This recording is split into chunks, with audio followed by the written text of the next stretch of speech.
Hey guys, MC Fixit here. We're going to take this Sargent Dynamic Disc. It's the Fusion plastic. It is a misprint, and we're going to show you how to dye it and make it look really cool. Here are the supplies and tools that you're going to need for this project. The first thing is a magic eraser tool, some paper towels, some clear glue to go into some kind of a pie pan. Kind of like this. It needs to be bigger than the disc. Acetone, and we're going to have a little jar of acetone, and any of the Pro Chem and dyes that you want.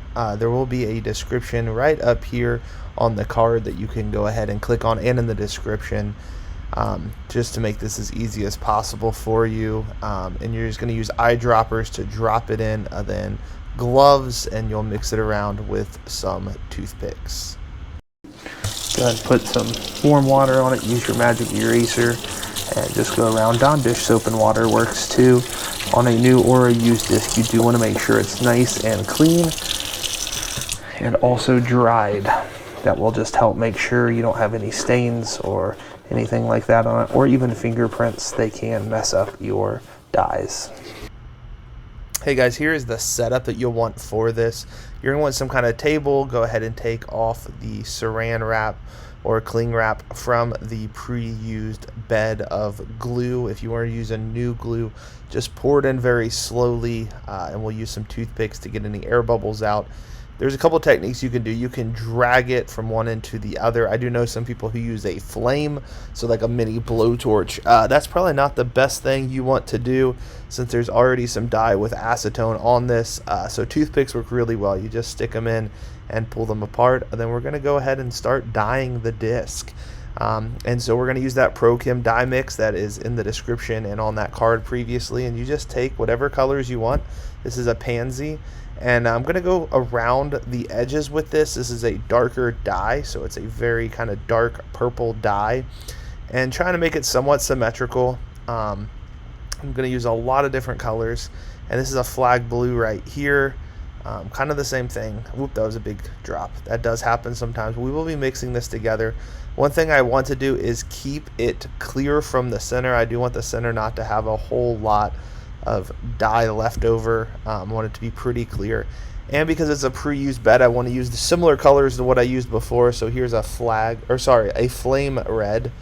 Previously did a flag blue and a pansy, so this is the fire red color I like a lot on a lot of different discs, and it shows up pretty well on almost all the discs that I have done so far. Again, you're just putting little dots. If they're too small, you can add a little bit more to it. You have lots of options. You can make as creative as you want on this. If you don't want that to be creative, you can just follow what I'm doing, but it does give you some freedom. Here is a clear orange, and we're just going to kind of fill in some of the extra spaces and also make that kind of closer to the center, so it's a lot of darker colors moving a little bit lighter to the center.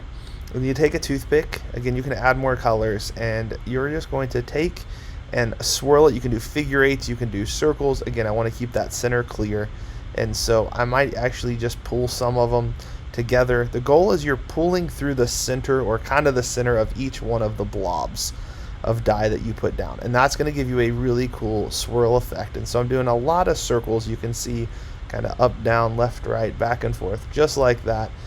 Some figure eights as well do kind of help give you kind of a cool little design and texture. I know some people only like it a certain way. I kind of do a mixture on a lot of mine, unless I'm going for a very certain effect. Figure eights and circles are what I found to be the best, unless you're simply pulling dye from one side to the other on the disc or in a section of the disc. But yeah, those figure eights, circles, you do want to make sure you clean it off every now and again. That is helpful, especially when you get done as well. Don't set that down on your wood or whatever surface you're working on, because it's got glue on it and dye, and it will dye it. And so sometimes you will need to pull back from the edge, especially because I want to keep the center pretty clear of dye. And so I'm going to pull back. I had some orange spill right there, that clear orange. So I'm going to kind of try to pull that back in. So I'm wiping it each and every time to pull that dye back towards the edge. And you can kind of continue making it look however cool you want the swirl to look. Also, sometimes you do get little pieces and chunks of things when you're redoing dye.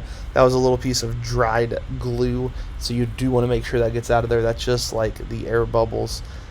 Very good to get out of there and make sure it is exactly what you want on there.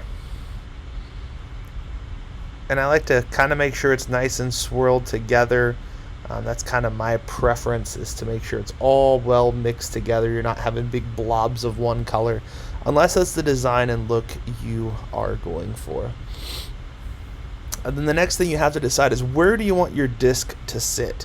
Do you want that stamp or the other stamp? If there's only one stamp, it's a little bit easier to decide, but I do like that you can kind of read some of the numbers and stuff on this Fusion disc, and it just allows you to, and you're going to put it at a weird angle. You're going to lift up one of your two hands higher than the other and just gently set it down in.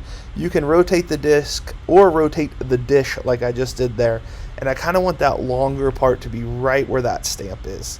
And a lot of times I'll take my two middle fingers and put it, and one side will go down first, and then just kind of watch it as it goes, and you can see the glue moving across from the right side to the left side of the screen. With this pan, sometimes you do have to put a little bit of pressure, I mean just a little bit of pressure, to make sure it goes to the far edges, because this pie pan is pretty close to being the size of this disc. If you have a smaller disc, then it won't. Every disc is a little different size.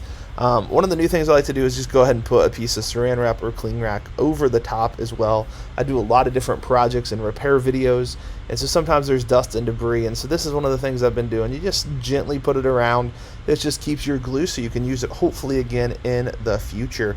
Let this go ahead and sit for at least 24 hours, and you can also clear out each and every one of your droppers. That's just acetone in there in a clear jar, but you want to do that to each and every one of them that you used. Okay, so we're at an outdoor sink right now. You can go ahead and peel back the plastic and begin to pull up and reveal this really sweet looking dye. That is so cool looking. So we're gonna go ahead and put the plastic back down on here, and I like to go ahead and touch it to the glue. We're probably gonna reuse this again, and so this plastic saran wrap will actually suck up any dyes that weren't taken. Go ahead and turn on some water. We'll get that first layer of glue off. You might be able to see that on the screen, that it does just kind of come right off, which is just what we want. And I did clean off another dye, so you might be seeing some of that dye. I would recommend, if you have an outdoor sink, this does work really, really well for this, because I just dump, there's a 5-gallon bucket underneath, and I just dump it afterwards. We do use this for a lot of gardening. Go ahead and spray some soapy water on this. This is just a concentrate of Dawn dish soap and some water. Go ahead and grab a paper towel, put it under the water, and wipe off any of the excess dye. You also want to go on the back side of the rim, because sometimes you kind of, when you're pressing it down very gently in, it can go up and over. One of the cool things about this dye is that the stamp still stays pretty intact, really well actually. Even though you were using some acetone, it does still work really well at just not eating through. But you can see there is maybe just a touch of imperfections, but overall that turned out really well. Go ahead and wipe all that down. Go ahead and turn off the water, one final dry, and that will help just kind of shine through all your different colors and designs in that. Really turned out really, really cool.